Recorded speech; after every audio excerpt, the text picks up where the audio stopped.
নেতৃত্বে গোটা পশ্চিমবাংলা জুড়ে সুশৃঙ্খলভাবে সুসংগঠিতভাবে আজকের মানববন্ধন আমাদের সুসম্পন্ন হলো।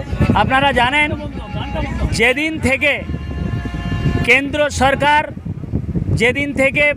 ভারতবর্ষের সর্বোচ্চ নেতৃত্বের আসনে আসীন হয়েছে, সেই দিন থেকে আজ পর্যন্ত তারা একটা সম্প্রদায়ের উপরে বিদ্বেষ নীতি, ঘৃণার নীতি, নিপীড়ন নির্যাতনের নীতি, জুলুমের নীতি তারা স্টিম রোলার চালাচ্ছে।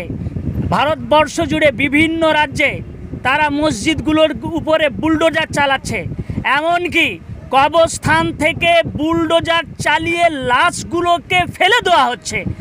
এটা কি মানবিক সরকার? এটা তো জালিম সরকার, মুসলিনির মতো, হিটলারের মতো। এরা যেভাবে গোটা ভারতবর্ষের মানুষকে আতঙ্কে রেখেছে, শুধুমাত্র মুসলমান আতঙ্কিত নয়, হিন্দু ধর্মের মানুষও আতঙ্কিত, খ্রিস্টান ধর্মের মানুষও আতঙ্কিত। এই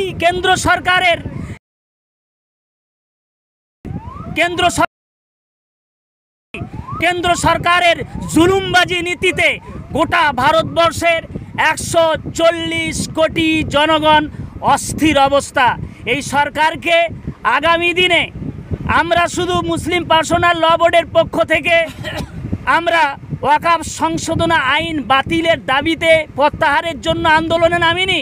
আমাদের আন্দোলন ততদিন পর্যন্ত চলবে যতদিন পর্যন্ত না এই ফ্যাসিস্ট সরকারকে, এই জালিমবাজ সরকারকে, এই নাটকবাজ সরকারকে আমরা ভারতবর্ষের মসনদ থেকে না হাঁটাতে পারছি, ততদিন পর্যন্ত আমাদের আন্দোলন চলতে থাকবে। এই আন্দোলন কোর্টে চলবে, কোর্ট এবং রোড দুই দ্বিমাত্রিক আন্দোলন চলবে। আর একদিন আপনারা দেখতে পাবেন এই আন্দোলন এর মাধ্যম দিয়ে গোটা ভারতবর্ষে হরতাল হবে, এই আন্দোলনের মাধ্যম দিয়ে গোটা ভারতবর্ষের চাক্কা জাম হবে। ইতিমধ্যে কেন্দ্র সরকারের তরফ থেকে উম্মিদ নামে একটা পোর্টাল লঞ্চ করা হয়েছে। 6 মাসের মধ্যে ওই পোর্টালে ওয়াকফ সম্পত্তি রেজিস্টার করতে হবে। কি বলবেন? হ্যাঁ, আমাদের তো সুপ্রিম কোর্টে আমরা চ্যালেঞ্জ জানিয়েছি। প্রায় কমসে কম 100-র মতো সংগঠন সুপ্রিম কোর্টে এফআইআর করেছে, চ্যালেঞ্জ জানিয়েছে। সুপ্রিম কোর্টে কেস চলাকালীন ভারতবর্ষের সরকার সংবিধানকে অমান্যতা করছে, সংবিধানকে তাওয়াক্কা করছে না। তাওয়াক্কা না করে সংবিধানকে বুড়ো আঙুল দেখিয়ে উম্মিদ পোর্টালের মাধ্যমে গোটা ভারতবর্ষের মসজিদ, মাদ্রাসা, খানকা, দরগা, কবরস্থান, ঈদগাহ এইভাবে ছিনিয়ে নিতে চায়।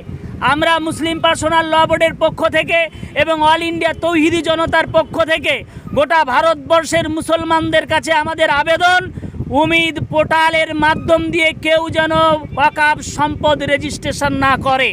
এটা সকল মানুষের কাছে, মুসলিম জনগণের কাছে ওয়াকফ যারা করতে চায় তারা এইভাবে ওয়াকফ যেন না করে, এটা আমাদের আবেদন।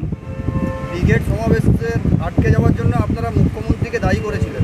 জি, এখন বর্তমানে তৃণমূলের রাজ্য সম্পাদককে, মুসলিম নেতাকে বসানো হয়েছে, পীরজাদা কাসেম সিদ্দিকীকে। ব্রিগেড সমাবেশ কি পথ সুগম হবে? দেখেন, এটা রাজনীতির বিষয়। রাজনীতির বিষয়ে আমরা সেরকম কোনো কথা বলবো না, কিন্তু রেড রোডে নামাজ যখন এই কেন্দ্রের আর্মি পারমিশন দিল না, তখন মমতা ব্যানার্জির হস্তক্ষেপে রেড রোডে যদি আবার ঈদের নামাজ হয়, তাহলে যখন আমরা ব্রিগেডে আমরা পারমিশন নিতে গিয়েছিলাম, তখন যদি মমতা ব্যানার্জি এই রকম একটু হস্তক্ষেপ করতেন, দয়া করতেন, তাহলে তো আমরা ব্রিগেড করতে পারতাম। আজকে ভারতবর্ষের সমস্ত মুসলিম জনগণ তারা বুঝতে পেরেছে ব্রিগেডের আন্দোলন স্তব্ধ হয়ে যাবার ভিতরে সবাই যেন বলছে কোনো না কোনো কোথাও কানাঘুষাও হচ্ছে যে মমতা ব্যানার্জির মনে হয় কোনো উংলি হিলনি আছে।